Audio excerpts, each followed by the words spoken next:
Hey, good day, folks. Welcome to another episode of Andrew's Life. I've decided to come back and make uh, I don't know what I'm gonna call this video yet. Maybe I might call it, uh, I don't know what I'm gonna call it. But basically, this video is gonna be about uh, running your life like a business. Maybe I might call it running your life like a business part two. I don't know. I gotta think. Now the other one that I made. I kind of went on a tangent. I started talking a lot about myself, and I started talking a lot about other stuff. I mean, it was still in relation to the topic, but I decided I kind of went on a rant, and that video ran 50 minutes long.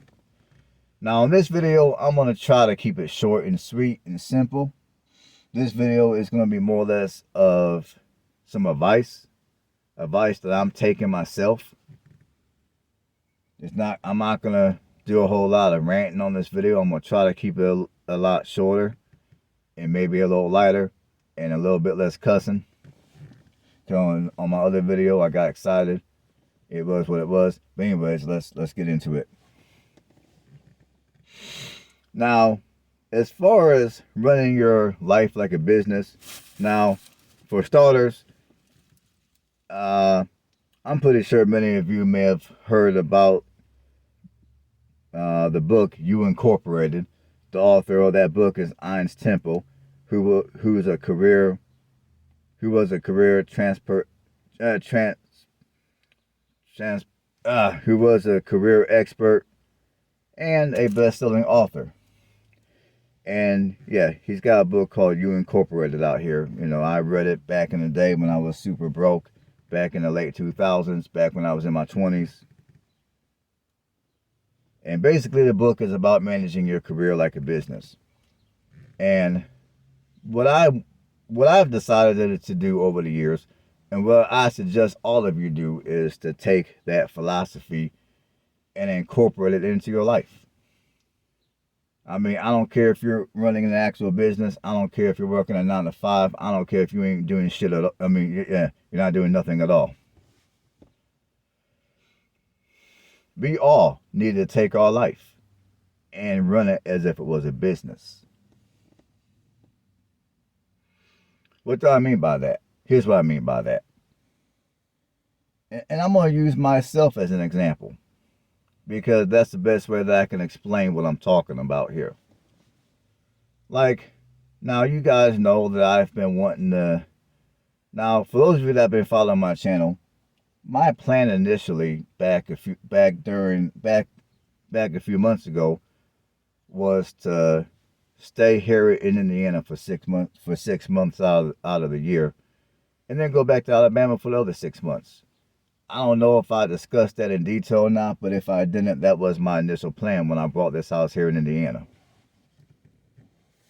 But that plan, unfortunately, did not work out because I have been unsuccessful at finding a job that pays livable wages in Alabama. In the region of Alabama where my house down there is located.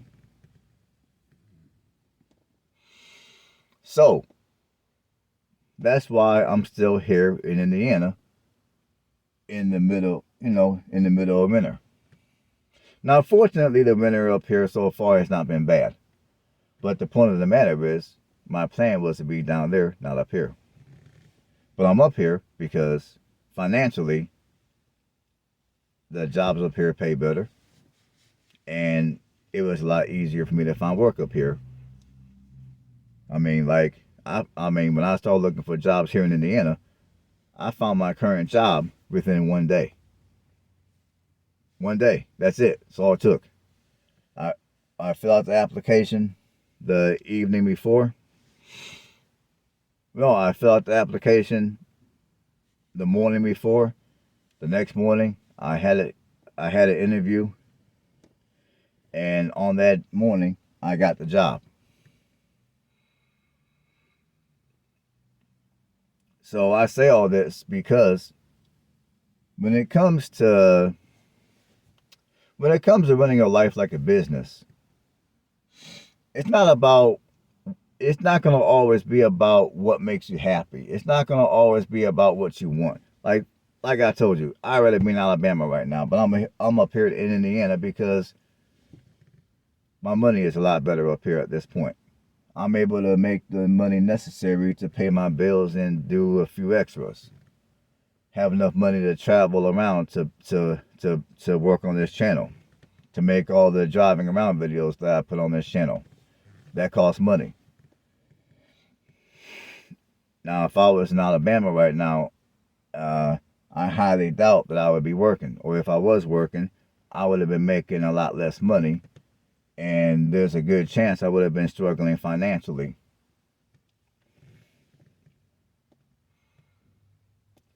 So that's one aspect of me running my life as it was a business. Another aspect is I drive older vehicles. I don't drive vehicles that are new to where I have to pay a car payment. I drive older vehicles to where I was able to buy the vehicle and pay cash. I mean, I got a 2010 car. I also have a 2011 minivan. Just to give you guys an indication of what kind of vehicles I drive.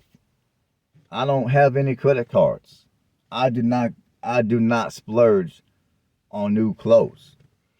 I buy my clothes at the Goodwill or at the Salvation Army or at some thrift store in the suburbs. That's where I buy most of my clothes, and I've been doing that for the last 10 years. Now back when I was in my late 30s, I took a job in the oil field. And I worked the oil field for I want to say, I forgot exactly how long it was. It was over a year. I worked the oil field for a little over a year.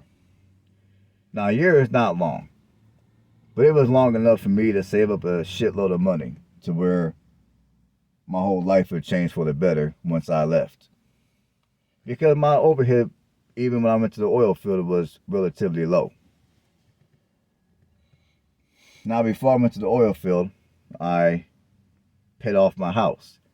I had 2 jobs as a custodian, working a total of 70 hours, give or take, per week. And on the side, I was donating plasma.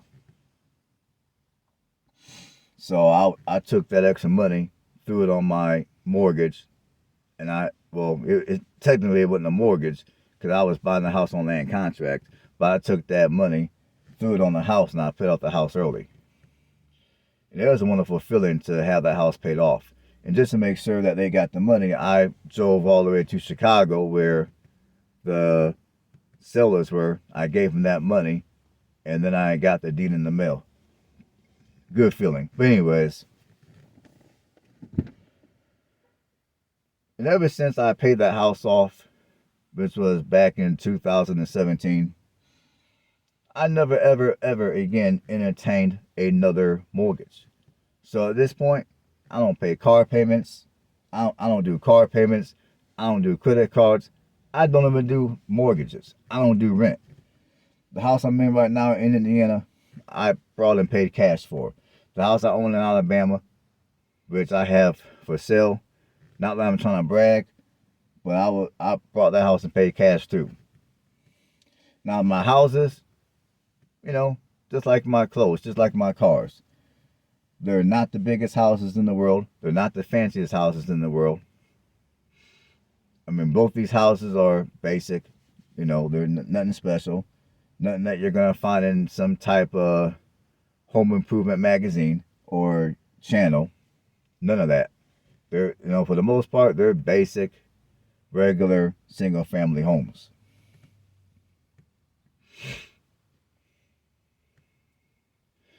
And that's how I managed, and that's how I decided to run my life like a business. And another thing that I do to run my life like a business is, and this is, I've always done this for the most part, is wherever I choose to live, I put myself in a location to where obviously where I'm living is a safe location. There's low crime, not a whole lot of riffraff. And also, I live within an hour of a major city. That way, because if I'm within an hour of a major city, typically there's going to be more job opportunities closer by. The jobs are going to pay a little better money because I'm closer to the city. I'm closer to the metro. So that's another way I go about living my life as if it was a business. I try to put myself in locations to where at the same time I can live in a nice, quiet, small town. I also have access to the metro to where most of your money for most of us are going to be earned. And anymore, I also try to stay in a location to where I'm not far from small cities. That way I can go into that city and I can get all my shopping done. If I need to, I can go there, get my car serviced, and I can just get all my basic stuff done without it having to be a mini field trip.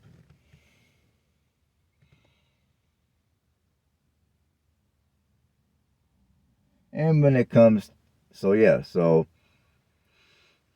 now I'm gonna move over to you guys. Now, how can you guys treat your life as if it was a business? Well, if you've been listening to me for the last 11 and a half minutes, you would have a good idea from my example. But just in case you don't, just in case you decided to tune off for a little bit, I'm going to help you guys out. Like, for you guys, number one, understand one thing. When it comes to your housing, when it comes to where you live, not only do you need to focus on affordability, but you also need to focus on the local economy. Like now, if you work online and your work is remote, and your work is going to stay remote, or at least you think it's going to stay remote, obviously you have free range of wherever it is that you want to live. Now, for those of you that are like myself, you work a 9-to-5 storefront type of job, obviously when it comes to where you want to live, you're going to be a lot more limited.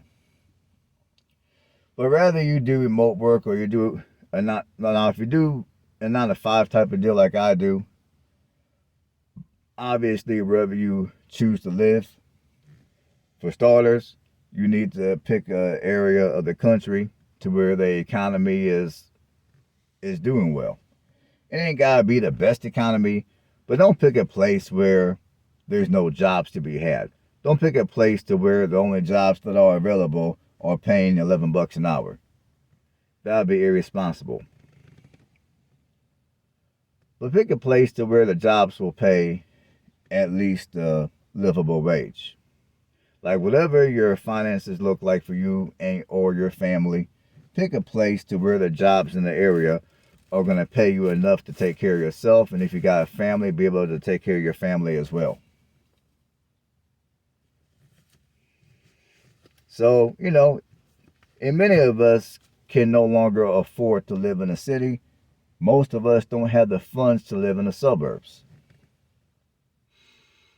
So, wherever you choose to live, whatever your desires are, whether it be a smaller town or a rural community or a small city, pick an area to where, A, you're not far from basic amenities such as shopping, places to take your vehicle in for service, things of that sort.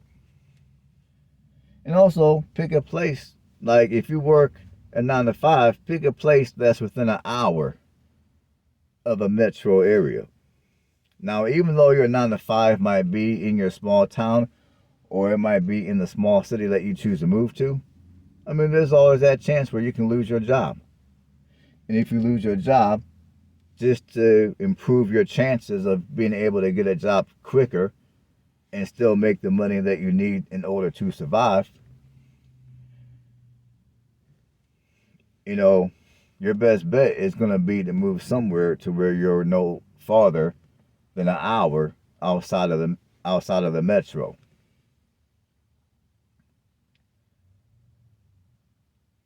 And also, depending on, obviously you need to look at your, like, depending on what kind of occupation that you work and the kind of money that that occupation typically pays, you need to bear that in mind.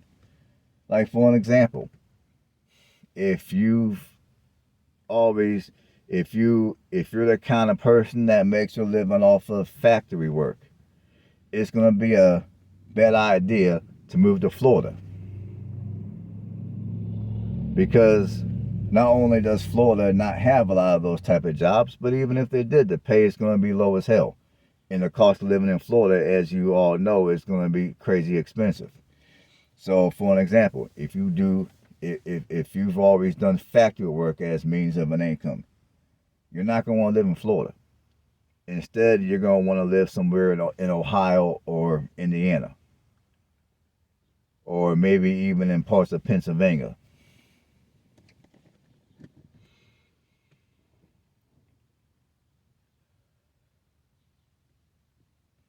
And again, it's one of those type of situations where, okay, yeah, you like Florida. It's nice out. It's sunny all the time. You're much closer to the water. But if you move to Florida and you work factory work, you're gonna be, you and or your family will be guaranteed to go broke and be homeless. As for if you're more responsible and you treat your life like a business and you live somewhere that makes a lot more sense financially, and somewhere to where your kind of work is going to be much more available, such as, let's say, Ohio or Indiana, then your family will be a lot better off. You'll be a lot better off. Your money will be a lot better off because, A, you're in a region of the country to where there's going to be more factory jobs available. B, you're also in an area that's a lot more affordable.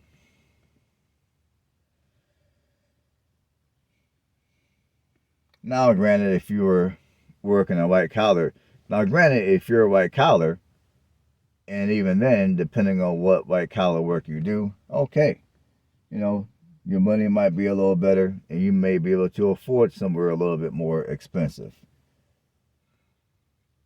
Another thing is, there's a lot of places that people are moving to these days that are trendy, like Texas, the Carolinas, Tennessee, and of course some of your coastal states,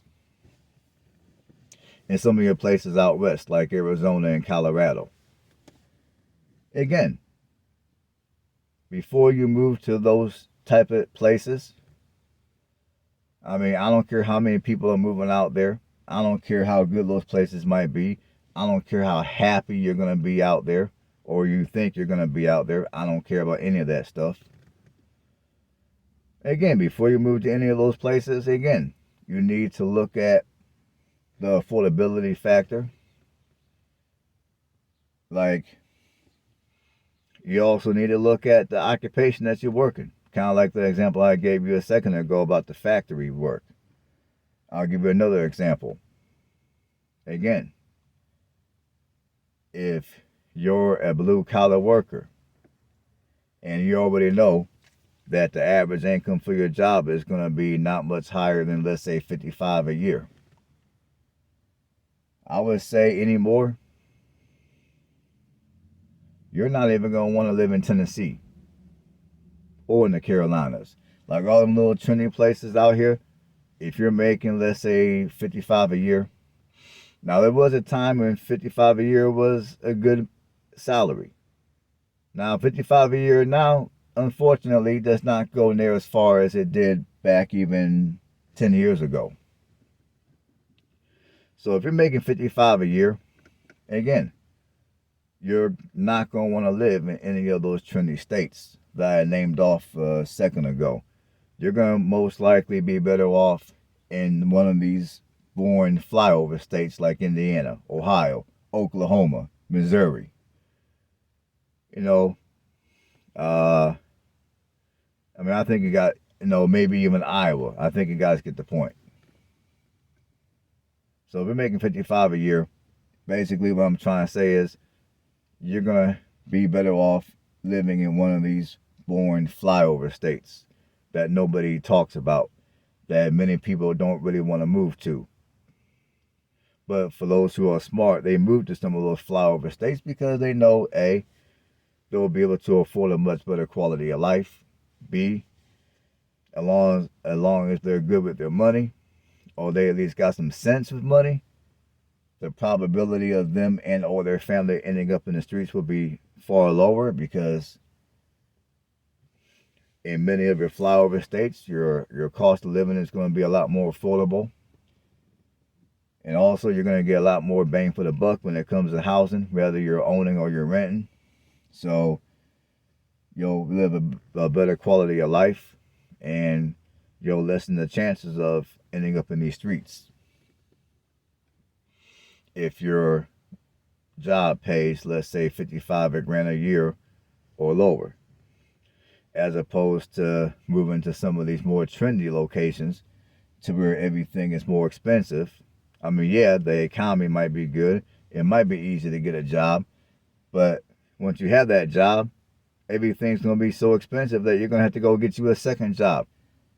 And if you're living by yourself, you might even have to go get you a roommate or two. So again, part of living your life as if your life was a business is you got to take all those things into consideration. Like, however it is that you desire to live your life, or your family desires to live life, you got to take all that into consideration before you pick a place to move to. Sometimes, depending on your income, depending on your occupation, depending on your family goals, depending on your goals individually, you might have to pick a place to live that's boring, that's lame, that, you might have to pick a place like Indiana, you know what I'm saying? I think you guys get the message. Now, obviously, there's other states that you can move to that are lame and boring like Indiana. I mean, you got Missouri, you got Oklahoma, you got Iowa, there's Ohio. Now, I'm not trying to pick on these states. I'm not trying to talk bad about these states. I'm just trying to keep it real with you people. I'm just trying to keep it real. I mean, if you're working for $50,000 a year and you think you're going to live a good life in Texas, think again. If you think you're going to live a good life in Tennessee, think again. I think you guys get the message. Now, I don't want to make this video too terribly long, so I'm going to go ahead and end it right here. And I think at this point you guys get the message of what I'm talking about when I talk about living your life as if your life was a business. So I'm going to end it right here. If you want to see the long, stretched out version of where I'm getting excited and I'm doing a little bit of cussing and I'm just on some whatever type stuff, then feel free to watch the other video. All right, folks, stay blessed. I just want to add one more thing real quick, which is also something very important to discuss. And that is going to be about your food. Now, another important part of living life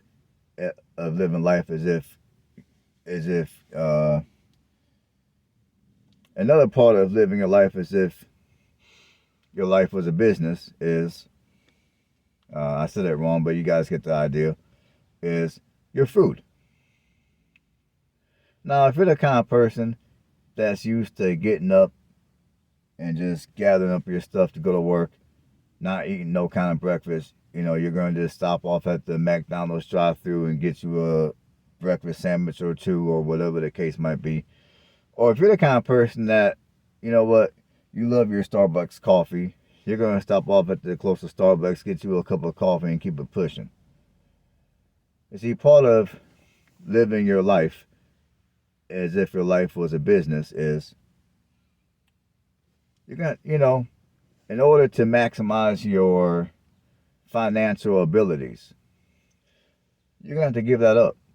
I mean, I'm going to say it plain. You're going to have to give that up. Now, especially if you're struggling financially, you're going to have to give that up. Like, the cheapest and the best tasting cup of coffee, in my opinion, is coffee that comes out of my kitchen that I make for maybe 20 or 30 cents a cup. Or if you must buy your coffee every once in a blue moon, like you're in a hurry, you got up late, things were hectic in your house. Even if, I mean, now me personally, I think Speedway gas station has the best tasting coffee. Now, I've had Starbucks coffee before, but Speedway coffee, in my opinion, not only does it taste better than Starbucks coffee, but it's also a hell of a lot cheaper. Now, if you live in an area where there's no Speedway gas station, I can guarantee you whatever gas station you go to for your cup of coffee, it's going to be a lot cheaper than Starbucks. So when it comes to your food, pack your lunch. Get up an hour earlier every day than you typically do. Take a little bit of time, pack your lunch. So that way, when it comes time for your lunch break, you're not rushing out to some restaurant and having to pay $15 for a meal. When you can pack your own lunch and you'll probably pay an average of $5 per meal. Same thing with your breakfast. Take a little bit of time, sit down, cook you a couple of eggs or sausage or whatever it is you eat for breakfast typically. I guarantee whatever you spend on breakfast, if you make your own breakfast, will be less than $10 a plate. As for if you go to some restaurant for breakfast, even if you keep it at $10, the quality of your breakfast is going to be much lower. You're going to get a breakfast that's going to be loaded with fat, sugars. There's not going to be no fruit. There's not going to be no vegetables. And, you'll be lucky to even get a drink anymore with the price of everything at fast food. As for if you take the time, you make your own breakfast. Even if you make your own breakfast sandwich. I mean, for the price that you would pay at a drive-thru at a restaurant, you can make your own stuff for cheaper. Like for that price, the price that you would pay at McDonald's or Burger King, you can make your own breakfast sandwich. In fact, you can have that with a piece of fruit, maybe a vegetable, and you can have your coffee, and you can have some water. That way when you get done eating all that food and you get done drinking your coffee, you can then wash it all down with some water and keep yourself nice and hydrated. So yeah, when it comes to, and then of course, pack your lunch. And even when it comes to dinner time, okay, you're off for work, you're tired, you're lazy. You know what? Quit being lazy. Take your butt home and make dinner. Again, it's going to be a lot cheaper, and if you pick your food choices wisely, it's going to be not only cheaper, but it will also be a lot more healthier than going out to a restaurant and getting your dinner. All right, folks, I just wanted to add that real quick. I mean, I can't talk about taking your life and treating your life as if it was a business on a financial standpoint without including your food, without talking about food.